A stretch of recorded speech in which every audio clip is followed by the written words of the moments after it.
এই যে আমের আচারগুলো এগুলো কি আপনি তৈরি করেন?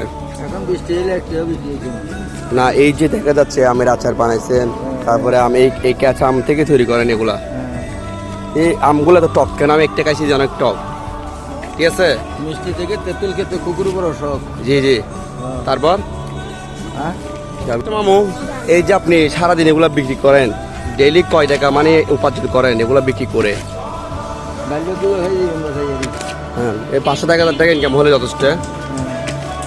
ও আচ্ছা, আমার জন্য 10 টাকা জালমুড়ি বানান মজা করে, ঠিক আছে?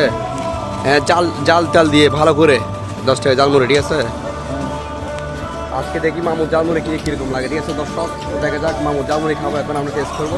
কি বলেন ভাই? আপনারা সব খাবেন আর কি, ঠিক আছে ভাই? তো চলুন আবার টেস্ট করে দেখি। তো মামু ফাটাফাট আপনার রেসিপিটা তৈরি করে ফেলেন। প্রথমে কি দিবেন? প্রথমে দিয়ে ফেলতে সব কিছু, এখন দিয়ে মিক্সার করবেন। গাইস, এটা হচ্ছে আমার মামু, সেই বাইরের মানুষ যার জালমুড়ি খেয়ে আজ পর্যন্ত মানুষ বলতে পারে না, ঠিক আছে? তো চলুন ওনার জালমুড়ি আমি খেয়ে দেখবো। মজা আছে? মাছ জাল বেশি হয়েছে না?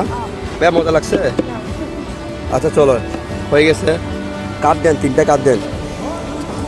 হ্যাঁ, রেডি। আগে আপনি টেস্ট করে দেখেন, ঠিক আছে? কে ভাই, মজা আছে ভাই? আপনি টেনেন।